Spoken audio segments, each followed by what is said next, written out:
Hello, good morning and good afternoon to everyone. Here is Mr. Aristo Curious and welcome to my channel. In this channel, I basically talk about Hattrick, which is the best online game in the world, the online soccer game in the world.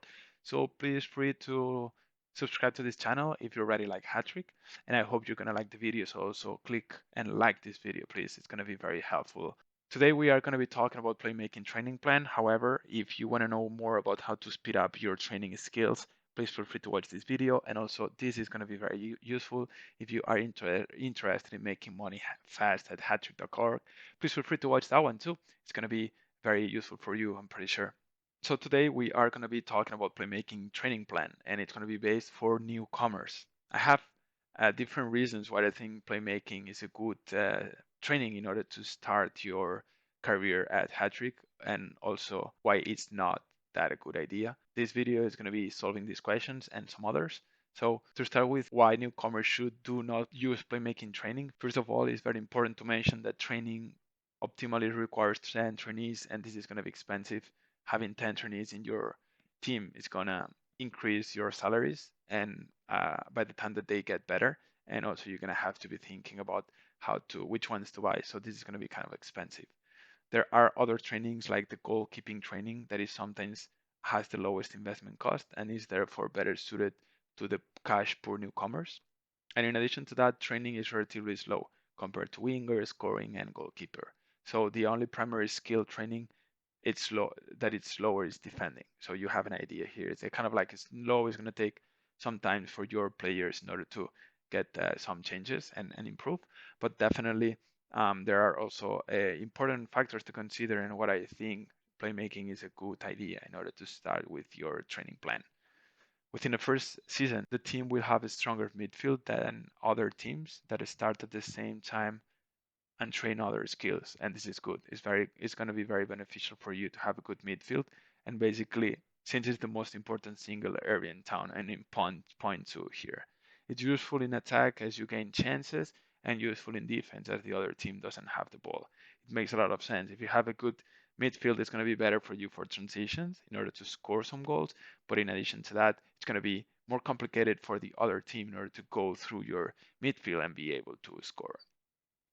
Also, since playmaking is a very trained skill, the relatively low-level players you sell at 18 or 19 years old could be in higher demand than fully trained players in today's market. And this is important to consider.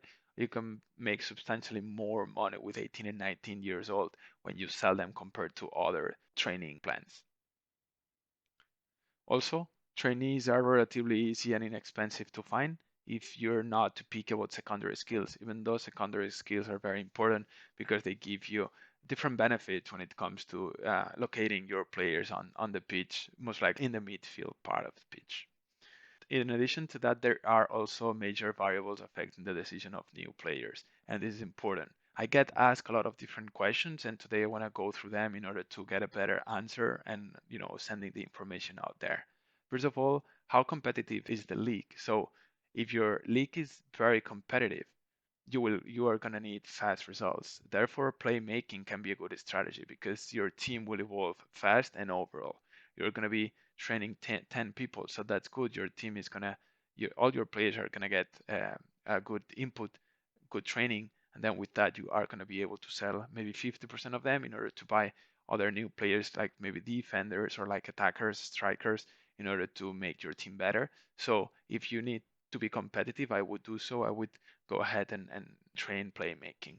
If your team is not too competitive, if your league is not too competitive, maybe you're not going to have the pressure to win, the pressure to go to different league, or even maybe you're going to go and you're not going to have to push too hard.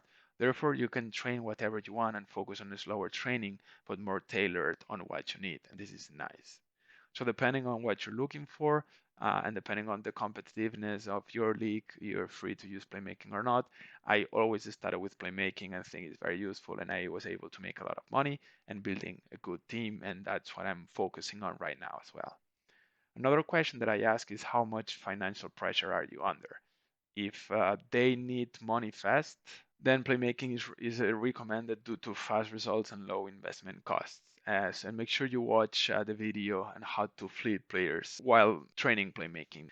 Another important question is how much effort do you want to put into building your team? This is very important. And playmaking training, in my idea, is kind of complicated and it requires more study of tactics and player types than the other training types. Therefore, the amount of effort required will be increased for people who are complete beginners at online trading games or football management simulator.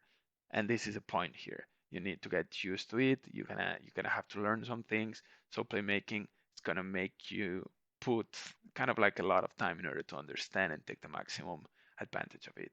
If they plan to just log once or twice a week, playmaking training may not be the best choice, so go ahead and do something a little bit more easier like strikers or like even defenders, even though it would take a little bit more of time. Also very important, depending on the players that you get when you start playing the game, it's important to select what kind of training you want to use. If the team you started with has some players who are excellent prospects for a particular training type, the player should probably go for that kind. For example, if he or she has a team with a few 17 or 18 years old passable or higher scores, you would probably be advised to train scoring. This is important. You do not want to buy a lot of players when you start. There are a bunch of 17, 18 years old in your team already that should be used. These players have a high return on investment. Remember, you are not buying them. They come together in the team. So my idea is to check that out, see which are the youngest players that you have, see which are the best qualities, and once you have that, decide what kind of training you are going to be using. Therefore, I wanted to put some Hattrick recommendations here for newcomers. This is the last part of the video. And my idea is not to spend more than take 10K on any trainee. Very important. You want to start very slow. The maximum that I would recommend you to pay is 15K. That's the maximum. But go below $10,000. This is going to be very helpful. And by the time that you improve the player, you are going to be able to flip it fast and make money. Also, try to find trainees with weak or better passing. Remembering not to exceed the 10K on the purchase price. Very important. But passing is kind of important to every single player, most likely in the midfield. So at least they have to be weak. Also, purchase only 17-year-olds. You don't want to go higher than that. The younger the better, always. If you think about training, of course. They're gonna train way faster if they are 17 years old. Don't buy 19, 20 years old for training purposes. Do not do that. They're gonna get to that age, that's for sure, but they should start the younger the better.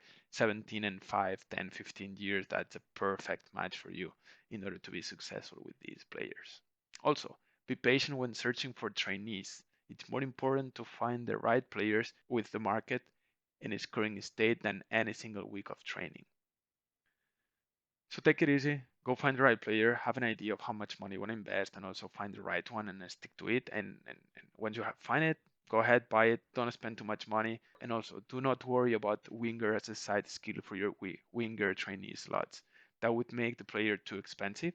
So trying to find players with weak winger, but plan to play your initial trainees towards the middle.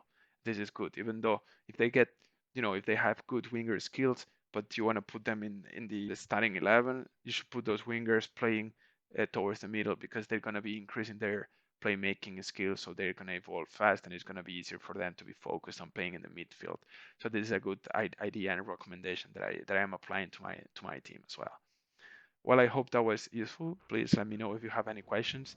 Also, like the video, subscribe to my channel, and feel free to click any of the videos that you can see right now on the screen. Thank you, and talk to you soon. Bye bye.